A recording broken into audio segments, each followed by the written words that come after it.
연애 편지 써보셨습니까? 어려워요. 쉽지 않더라고요.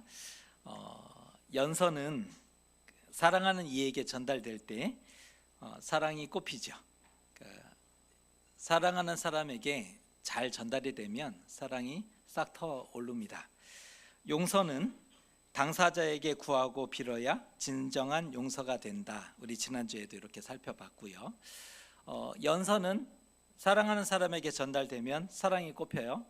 용서는 대상자에게 잘못한 사람에게 직접 미안하다, 죄송하다, 용서를 구해야 용서가 됩니다. 그러면 애가는 누구에게 보내지고 전달되어야 할까요? 애가, 슬픔의 노래는 누구에게 보내지고 전달되어야 할까? 슬픔을 당한 당사자에게 애가가 전달되면 당사자가 부르기도 하지만 그 슬픔의 노래는 슬픔을 당한 당사자에게 전달이 되어야 할 거고, 또한 도움과 위로를 줄 수 있는 구원자나 지지자에게도 전달되어야 합니다.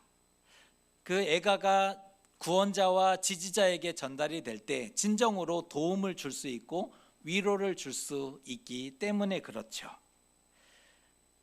우리 마음에 있는 애가는 어디로 써보내야 할까요?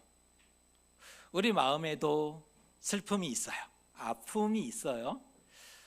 우리 마음에 있는 이 슬픔과 아픔을 누구에게 보내지고 올려지면 좋을까? 오늘 시편의 말씀으로 한번 생각해보는 그러한 시간을 가져보려고 합니다.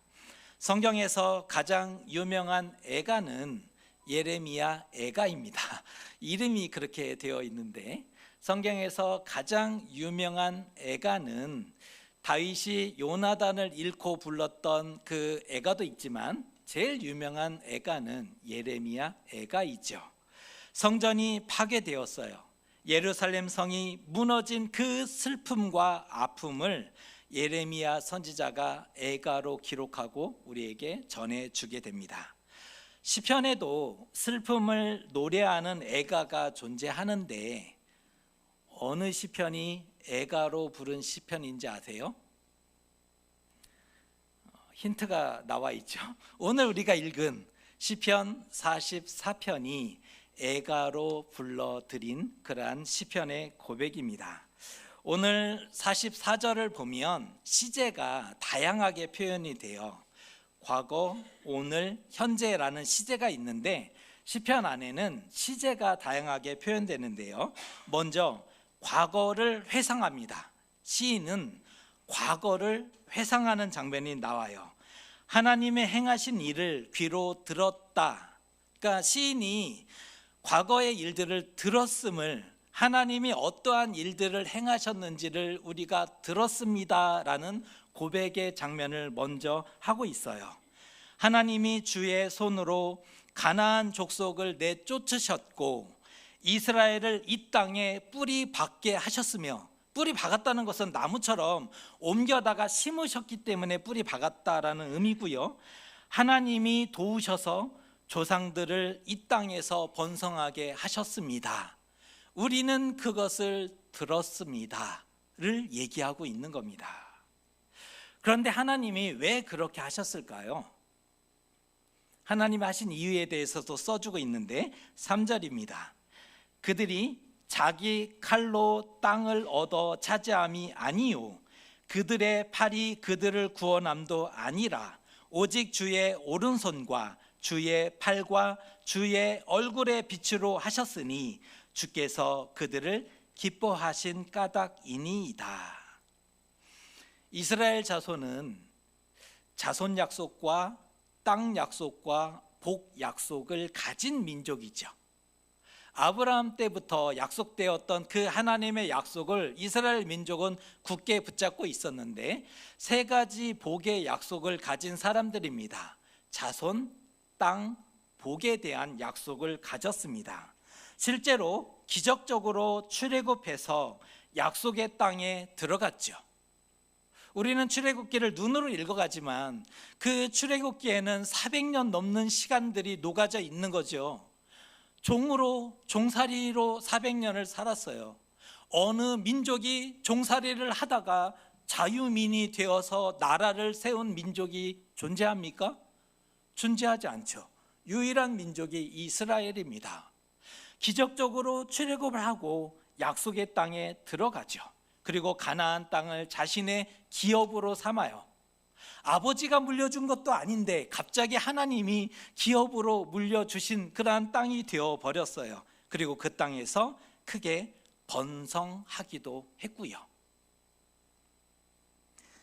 하지만 이스라엘이 칼로 이겨서 얻은 땅이 아니에요. 자신들을 스스로 구원한 것이 아니었어요.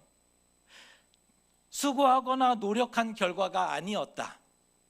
이스라엘이 무슨 힘이 있어서 능력이 있어서 그 땅을 차지한 것이 아니었다.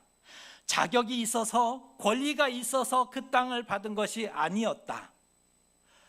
오직 주의 오른손과 주님의 팔과 그의 얼굴빛으로 그저 받은 선물이었다를 얘기하는 겁니다.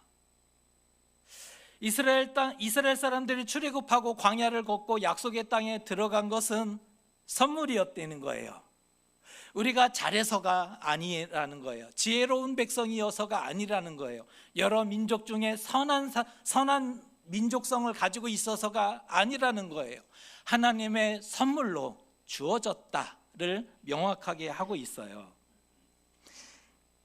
이스라엘을 구원하시고 기쁨으로 돌보신 이유도 언급하고 있는데, 왜 하나님이 이스라엘을 기뻐하셨고 이스라엘을 구원하셨느냐? 하나님이 사랑하셨기 때문이래요. 오늘 3절의 말씀이 너무 좋아요. 하나님이 사랑하셨다. 그 이유 때문에 하나님이 기적과 같이 출애굽과 약속의 땅에 들어가게 하시고 그 땅에서 나라를 이룩하게 해주셨다는 겁니다. 이후에 시제가 오늘로 바뀌어요. 지금까지는 과거의 얘기를 하는데 이 이후에 시점이 오늘로 바뀝니다. 어제를 지켜주셨고 땅을 기업으로 주셨으며 복을 주셨으니 오늘도 지켜주실 것이며 인도해 주십시오 라고 기도합니다. 보세요. 어제를 지켜주시고 인도하신 하나님이시니 오늘을 지켜주시고 오늘을 인도해 주십시오 라고 기도했다는 거예요. 이 전략적입니다. 시인의 기도를 가만히 보면 정말 전략적으로 기도하고 있어요. 지능적으로 간구합니다. 이때 중요한 방식으로 기도하는데, 저는 오늘 저와 여러분이 이 기도를 배웠으면 좋겠어요. 이때 시인이 아주 중요한 방식으로 기도를 해요. 이렇게 기도하죠. 주는 나의 왕이시니 야곱에게 구원을 베푸소서. 뭐가 중요할까요? 야곱이 중요해요. 다시 한번 들어보세요. 주님은 나의 왕이시니 야곱에게 구원을 베푸소서. 이 장면에서 하나님이 가장 좋아하셨던 이름 야곱을 의도적으로 언급하고 소환해요. 하나님이 가장 좋아하셨던 이름이 뭔지 아세요? 야곱. 하나님이 가장 좋아하셨던 그 야곱을 이 장면에서 의도적으로 언급하는 거예요. 그리고 소환합니다. 하나님을 가장 욕심냈던 야곱 아시지요? 족장 중에 하나님을 가장 움켜쥐려고 했던, 욕심을 냈던 인물이 야곱이에요. 유독 하나님을 욕심을 내요.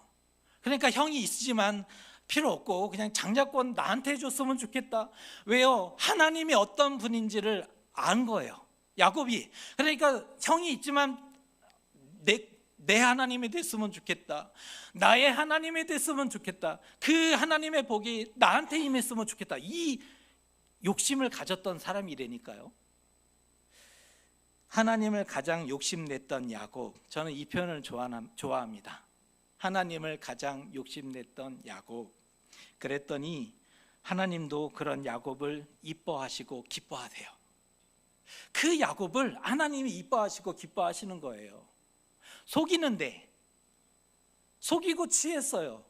남의 것을, 형한테 갈 몫을 자신이 가져왔어요. 삼촌 것을 속여서 가져가는데 하나님이 야곱을 인정해 주세요. 이뻐하시는 거예요. 오늘 시인은 하나님이 무엇을 좋아하시는지를 알았어요. 하나님이 좋아하시는 것으로 기도해요. 영리하게 기도했다는 거예요. 오늘 시인이 간절한 그 기도를 어떻게 담냐면 하나님이 좋아하셨던 그 이름 야곱을 소환해서 오늘 언급을 하잖아요. 하나님이 야곱의 이름을 얼마나 좋아했냐면 민족의 이름으로 삼으세요. 이스라엘. 야곱에서 이스라엘의 이름이 나왔잖아요. 이 민족은 나를 이처럼 좋아했으면 좋겠다. 그래서 이스라엘이라고 불렀어요. 근데 오늘 시인이 하나님이 무엇을 촉구하는지 알아요. 하나님의 젓가락이 어디를 향하고 있는지를 알아요. 그 좋아하시는 것으로 기도를 합니다. 영리하지 않습니까? 기도를 죽자고 하면 응답되는 게 아니에요. 기도는 영리하게 해야 되죠. 기도는 전략적으로 해야 합니다. 오늘 시인처럼 전략적으로, 지능적으로 영리하게 해야 되는 거예요. 오늘 이 시인은 그걸 알아요. 그래서 야곱을 소환해서 그렇게 간구하는 거죠. 야곱처럼 하나님을 의지하여 이렇게 기도를 담아요. 대적을 누르고 나를 치러 일어나는 자를 주의 이름으로 밝게 하여 주옵소서라고 오늘 시인은 욕심을 내고 있어요. 원수들에게서 구원해 주십시오. 나를 미워하는 자가 수치를 당할 수 있게 해 주십시오. 결국은 이 기도예요. 결국은 이 기도인데 오늘 시인은 어떻게 기도해요? 전략적으로, 지능적으로, 또 지혜롭게. 기도는 이렇게 해야 되는구나. 이거 배워야 합니다. 오늘 시를 읽으면 고난 가득한 삶과 무거운 현실을 살아가는 이들에게 오늘 시편이 위로가 되겠다. 어려운 상황에 놓여 있는 많은 이들이 오늘 시편을 읽으면서 위로를 받겠다라는 생각을 하게 돼요. 지금까지 도우시고 함께 하시고 구원하신 하나님이 오늘의 어려움 가운데서도 마침내 도와주시고 함께 하시고 구원하실 것이다. 오늘 시편이 그렇게 고백하고 있잖아요. 어제를 도와주시고 구원하신 하나님이 오늘을 도와주시고 오늘을 구원하실 것이다. 그것을 고백해주고 있는 시편이에요. 이 자체가 희망이고요. 이 자체가 약속입니다. 우리가 이 시편을 받는다면 우리도 약속을 가진 사람이 되는 거고요. 그래서 과거의 구원과 승리와 은혜를 기억하는 것이 너무나 중요하다는 겁니다. 과거의 구원을, 과거의 승리를, 과거에 하나님의 베푸셨던 그 은혜를 기억한다는 것 자체는 굉장히 놀라운 거예요. 하나님의 구원과 승리와 은혜, 그 경험이 있는 자와 없는 자는 완전하게 다르죠. 하나님을 만난 적이 있는 사람과 하나님을 만나 본 적이 없는 사람은 달라요. 말도 다르고 기도가 달라요. 하나님의 은혜를 과거에 경험했던 사람과 경험하지 못한 사람은 기도가 다를 수밖에 없는 거거든요.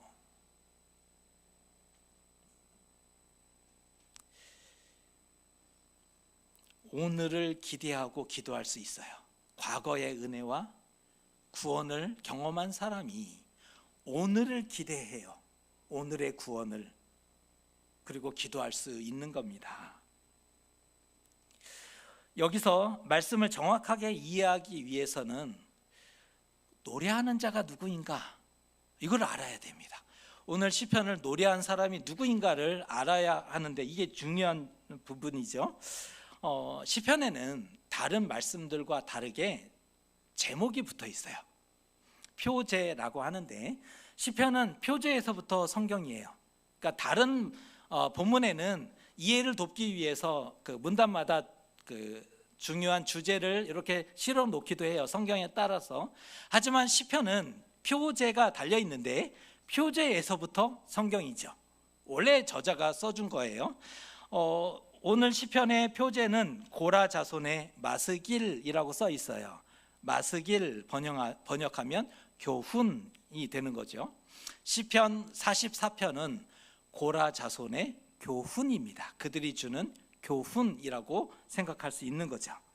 그런데 고라 자손이 어떻게 이러한 놀라운 고백을 할 수 있었을까라는 생각을 하게 돼요. 고라 자손이 어찌하여 이런 놀라운 고백을 할 수 있었을까요?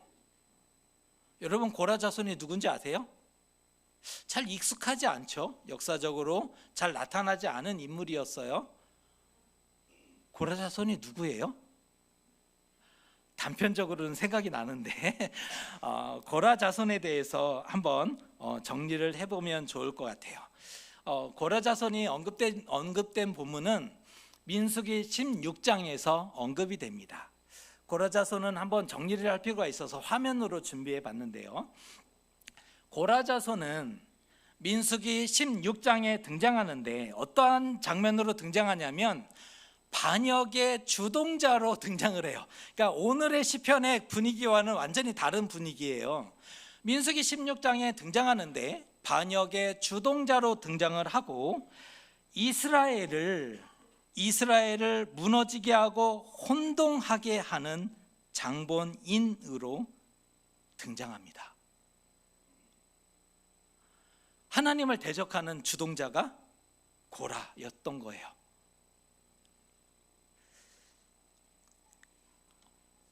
왜 그랬을까? 이게 궁금하죠? 설명을 들어보세요. 고라 자손은 레위 지파입니다. 이스라엘 12지파 중에 하나님의 구별한 특별한 구별했다 그래서 그냥 거룩하다라고 표현할 수 있다면 가장 거룩한 지파인 레위 지파 출신이고요. 게다가 레위에게는 세 아들이 있었는데 그 중에 가장 거룩한 성막의 일을 맡겨놓았던 고핫 자손의 후손이에요. 레위도 거룩한데 그 중에 가장 거룩한 성막의 일을 감당하도록 했던 지파 사람들이었다는 거예요. 레위에게 세 아들이 있었는데 성막을 담당하는 아들, 그 성전 뜰을 담당하는 아들, 그 다음에 그 성전 담과 또 문지기를 담당하는 역할, 이렇게 나눠져 있었단 말이에요. 그런데 고라 자손은 성막 안을 관리하는 더 거룩한 사람 중에 거룩한 사람이었죠. 고핫의 장자는 아므람인데 아므람이 장자의 아들이 모세와 아론이고요. 차자였던 이스할이 낳은 아들이 고라입니다. 모세와 고라는 사촌지간, 형제간이죠. 이 설명을 족보 얘기를 해드린 이유는 고라도 거룩한 지파였고 가장 거룩한 성물을 담당하는 특별한 가문이었으며 모세와 아론과는 형제간이었다. 같은 아버지, 할아버지가 같죠? 딱 그 차이예요. 모세와 고라는 딱 그 차이입니다. 결코 밀리지 않아요. 장자와 차자 그 차이예요. 결코 밀리지 않죠? 그래서 고라가 하는 거예요. 너희가 어찌하여 여호와의 총회 위에 스스로 높이느냐. 이건 고라만이 할 수 있는 얘기예요. 너희가 모세와 아론을 향해서 너희가 어찌하여 여호와의 이 거룩한 총회 위에 스스로를 높이느냐, 이 고라만이 할 수 있는 얘기였어요. 봤더니 모세와 아론이 너무 분에 넘치는 거예요. 욕심이 많아요. 모세는 이스라엘의 인도자였죠. 나라로 얘기하면 왕이 된 거예요. 이스라엘 민족의 왕이에요. 모세가. 종교적인 책임자 누구예요? 아론, 대제사장 역할을 했죠. 정치적인 지도자를 가져가요? 종교적인 지도자의 역할을 가져가요. 너무하지 않습니까? 여러분은 뭐 그럴 수 있지라고 생각하시는데 아니에요. 그들 가족이 민족 전체의 리더십과 종교적인 특권을 독점한 거잖아요. 어떻게 이럴 수 있느냐, 너무하다. 그리하여 고라는 이스라엘의 장자 지파였던 르벤 자손의 후손들과 손을 잡아요. 이스라엘의 본래 장자가 누구예요?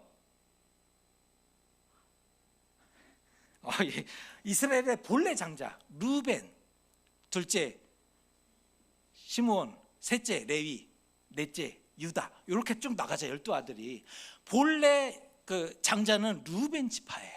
영적인 장자가 에브라임인데 나중에 요셉의 아들 에브라임 또 차자였잖아요. 므낫세가 장자였지만 이게 손이 엇갈려서 축복하면서 또 영적인 축복이 바뀌어버리는데 이스라엘 지파의 본래 장자는 르벤이에요. 고라는 똑똑한 사람이죠. 누구하고 그 손을 잡았을까요? 이스라엘의 장자 지파인 르벤과 손을 잡아요. 그래서 다단과 아비람과 온이 언급되는 겁니다. 르벤 지파거든요. 가장 거룩한 지파였던 고라가 있어요. 이스라엘의 장자 지파인 다단과 아비람과 온이 함께하고 있습니다. 지금 이들은 권리도 있고 명분도 가졌어요. 이스라엘에 대한 권리를 주장할 수 있어요. 장자는 종교적인 명분 얘기할 수 있죠. 가장 거룩한 고아 지파니까, 고아 자손이니까. 그래서 이들이 합을 맞췄구나. 민수기 16장이 해석이 되는 겁니다. 모세와 아론을 하나님이 세우셨음을 잠시 잊어요. 이렇게 망각하고요. 여론몰이에요. 여론몰이. 그리고 다수결로 밀어붙여요. 이 다수결이 나와요. 민수기 16장에 다수결이 언급이 돼요. 모세와 아론을 하나님이 세우셨음을 잠시 잊고 여론몰이와 다수결로 일을 진행을 합니다. 결국 역대급 사건으로 비화됩니다. 민수기 16장은 정말 대단한 사건이 발생하게 돼요. 하나님이 이스라엘을 직접 징계하시고 심판하셔요. 이스라엘 역사상 대부분 지도자나 선지자를 통해서 대언의 역할들이 나타나죠. 심판이 나타나요. 그런데 이 장면에서는 하나님이 직접 심판하세요. 그 결과 반역한 무리 일당은 산채로 땅에 삼켜지죠. 산채로 땅에 삼켜지게 되고요. 여호와의 불이 반역한 지휘관 250명을 삼켰다 해요. 지휘관 250명이에요. 참 많이도 따랐다. 지도자들 250명이 고라와 함께 했다는 거예요. 참 많이도 따랐다. 그런데 그들은 이게 불합리하다, 이게 옳지 못하다, 공정하지 못했다라고 생각했다는 거예요. 그러니까 지휘관이었던 250명이 고라를 따랐죠. 그들은 정의를 외치면서 나왔어요. 정의를 세워야 된다. 참 많이도 따랐어요. 모세와 아론을 거부했는데 지휘관이라고 했을 때 이들이 만약 천부장이었다면 어떻게 되는 줄 아세요? 천부장이었다면 이들을 따랐던 사람이 25만 명입니다. 남자 25만 명, 출애굽 60만 명. 출애굽 남자 60만 명 중에 25만 명이 반기를 들었어요. 이거는 전복되는 게 맞죠? 그들은 똘똘 뭉쳐서 정의를 세우자라고 고라 중심으로 모였잖아요. 절반에 가까운 사람들이 반기를 들었다면 전복시키는 게 맞죠. 만약에 이들이 백부장이었다면 2만 5천 명이에요. 2만 5천 명이 작은 숫자일까요? 작지 않죠. 그들이 똘똘 뭉쳐서 무언가를 한다면 정말 이스라엘 공동체는 쉽지 않았겠다, 이런 생각을 하게 됩니다. 결국 하나님의 진노로 인해, 연병으로 인해서 14,700명이 죽어요.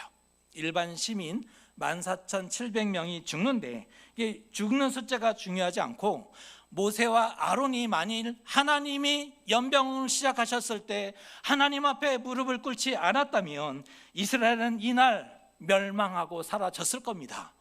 100%. 모세와 아론이 하나님 앞에 이 백성을 용서해 주시기를 무릎 꿇지 않았다면 이스라엘은 사라졌어요. 이게 두려운 거죠. 그러니까 오늘 사건은 보통 사건이 아니에요. 이스라엘이 사라질 수도 있었던 그런 사건이구나. 그 주동자가 누구였다고요? 고라.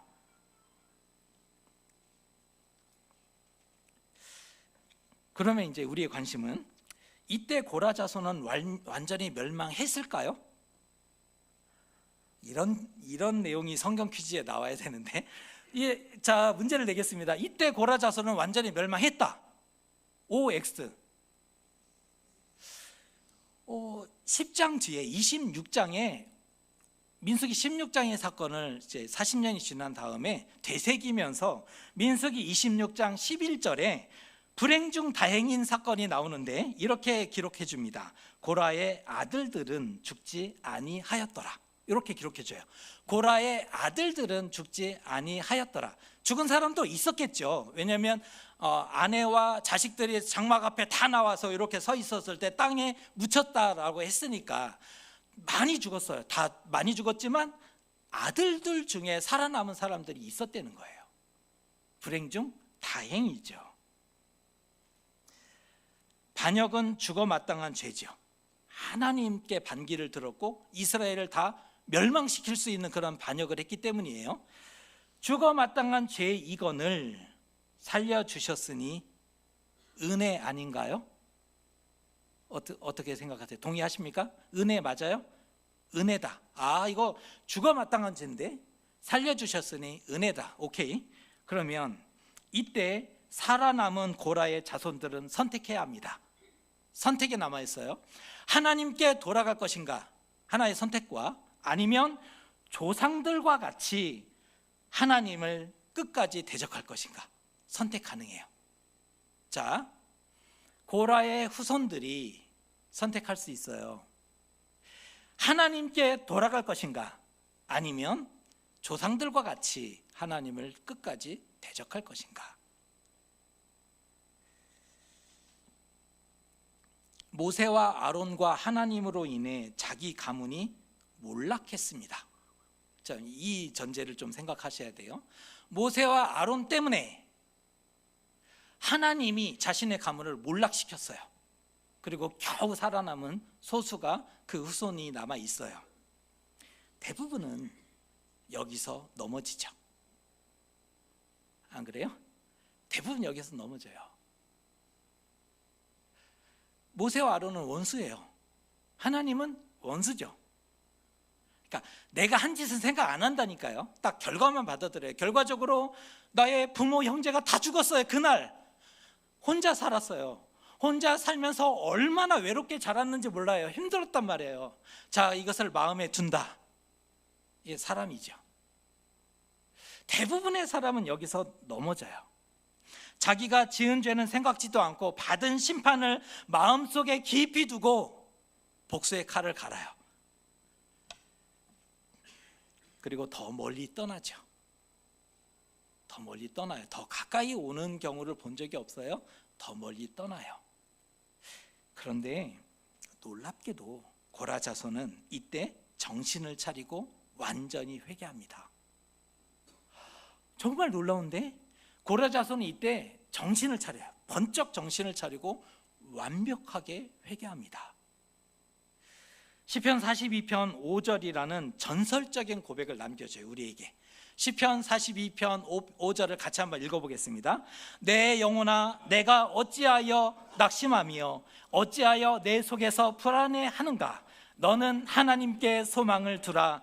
그가 나타나 도우심으로 말미암아 내가 여전히 찬송하리로다. 이 고백이, 이 기도가 고라 자손의 고백이고 찬양이라면, 이게 고라 자손이 썼다라고 시편이 얘기하고 있는데, 만일 이 고백과 이 기도가 고라 자손의 기도고 찬송이라면 비록 하나님께 심판은 받았지만 그들은 진실로 회개했음이 분명한 겁니다.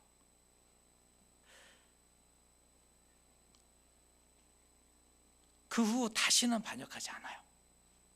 역사 속에서 쑥 들어가요. 불평의 목소리를 내는 백성들이 곳곳에 있었는데 끼지 않아요. 거기에 살짝 숟가락 하나 얹고 뭔가를 할 수도 있잖아요. 끼지 않아요. 쏙 빠집니다. 역사 속에서 쭉 사라져요. 이스라엘의 리더십을 우리가 뭐 빠질 게 뭐 있냐, 리더십을 달라 요구하지 않아요. 우리는 거룩한 지파 중에 특별한 가문이니 특권을 달라 요구하지 않아요. 그럼 뭐 했을까요? 고라 자손은 그럼 뭐 하면서 살아갔을까요? 봤더니 단편들이 나오는데 그 단편들 중에 하나가 이렇게 소개합니다. 고라 자손은 겸손히 성전의 문지기가 되었대요. 나를 뭘로 보고 문지기라니, 이게 아니고 하나님이 나와 같은 사람에게도 문지기의 직책을 맡겨주신다면 은혜입니다. 이것은 감사합니다. 그것이라도 섬길 수 있다면 감당하겠습니다 라는 마음으로 문지기의 역할을 해요. 문지기의 고유의 역할은 무라리 가문이 주로 해요. 막내 아들이었던 무라리 자손들이 성전 뜰 밖에 있는 성전 그 울타리와 그 문지기 역할을 맡았는데, 거기에 고라 자손이 끼어요. 문지기 역할이라도 감사하니 맡겨만 주시면 감당하겠습니다. 그리고는 그 문지기 역할을 감당해요. 이거 놀랍지 않습니까? 이거 귀하지 않습니까? 우리 아이가 달라졌어요. 처음과 완벽하게 달라요. 하나님의 은혜로 죽음에서 살아났음을 깨달아요. 우리는 하나님의 은혜로 살아난 가문이다. 기억하라. 너희들은 기억하라. 아들아 기억하라. 딸아 기억하라. 우리는 하나님의 은혜로 살아난 가문이다. 잊지 말아라. 이거를요 대대로 물려받아요. 그 마음을. 그리고 믿음이 진실로 새로워집니다. 믿음이 진실로 새로워져요.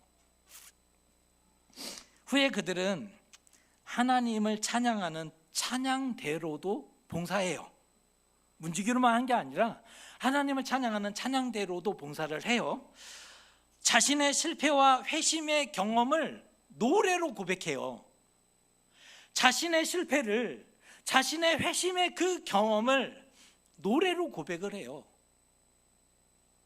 특히 다윗 시대에 고라 자손 중에 굉장히 중요한 인물이 출연하는데, 해만이라는 인물 아십니까? 역대기에 해만, 고라 자손의 후손이거든요.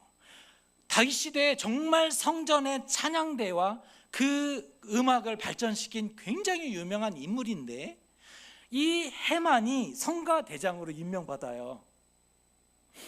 하나님이 성가대장으로 세워주셔요. 그렇게 쓰임받아요. 그리고 그 역할을 충분히 감당하고요. 온 마음과 정성으로 하나님을 섬겼음을 보여주는 증거 아닐까요? 이 정도면 충분히 검증되었잖아요. 검증되었어요. 게다가 자기 체험과 고백과 간증을 노래로 담고 있어요. 그러니 그 노래가 살아있어요. 그 노래가 힘이 있어요. 영혼에서 나오는 고백이에요. 내 영혼아, 우리 가문아, 이것도 포함되죠. 우리 가문아 여호와를 찬송하라. 하나님이 우리를 살리셨다. 우리는 그 은혜를 잊으면 안 된다. 이 고백을 하니 이게 힘이 날 수밖에요. 가장 영적인 고백을 담고 있는 시편인데, 우리가 가진 시편 150편은 가장 영적인 그런 고백을 담고 있는 놀라운 그런 고백들이죠. 여기 가장 영적인 고백을 담고 있는 시편에 고라 자손의 시가 무려 11편이 들어와요. 고라 자손의 시가 11편이 수록이 돼요. 뭐 별로 감동이 없으신 것 같은데 보세요. 다윗이 73편을 속해요. 시편의 절반을 다윗이 써요. 참 다윗은 음악가잖아요. 하나님을 노래하고 자랑하는 걸 너무 잘했어요. 그러니까 73편 들어온 거 뭐 그럴 수 있어요. 그리고 아삽이라는 인물이 12편을 써요. 시편 안에 아삽이라는 또 다른 음악가가 12편을 써요. 그 다음에 3위가 고라예요. 3위라니까요. 지혜의 왕인 솔로몬은 2편밖에 못 들어가요. 엄청 많았는데 아니야, 밀렸어. 그리고 딱 2개밖에 못 들어가요. 지혜의 왕인 솔로몬도 2편밖에 못 집어넣었어요. 모세는 1편. 모세는 1편밖에 못 집어넣었어요. 시편 150편 중에. 그런데 고라는 11편이 이곳에 그 영혼의 고백이 담긴 이 고백이 시편에 수록이 됐다니까요. 회개하려면 이렇게 하는 겁니다. 회개는 이렇게 하는 겁니다. 회개란 이렇게 하는 겁니다. 사람이 변하려면 이렇게 변해야 하는 겁니다. 사람이 회개하려면 이렇게 회개해야 되는 겁니다. 은혜 받은 척, 회개한 척, 변한 척 연기하고 속일 수 있어요. 잠시 나 회개했거든 말로 잠시 연기해낼 수 있어요. 잠시는. 하지만 예배와 찬양과 섬김에 있어서 증거가 나타나지 않는다면 그 회개는 가짜예요. 나를 뭘로 보고 문지기라니.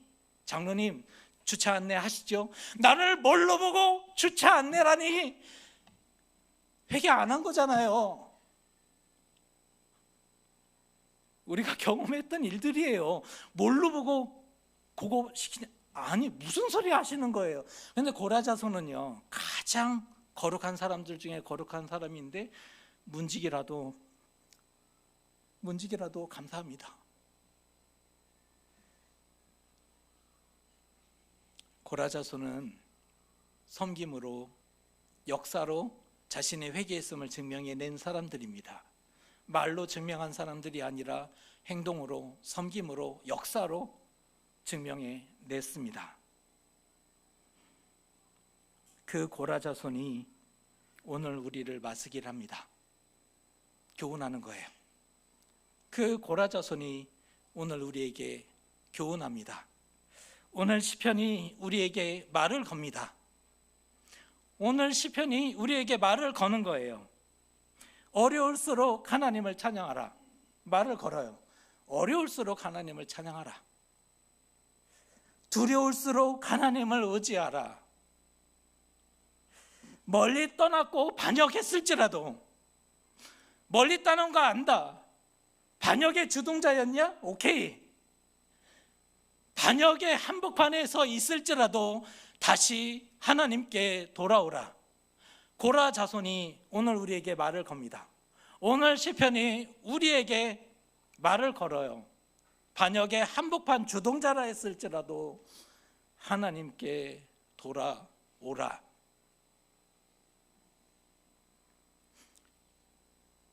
세상을 갈급한 만큼 하나님을 갈급했다면 우리는 다른 사람이 되어 있었을 겁니다.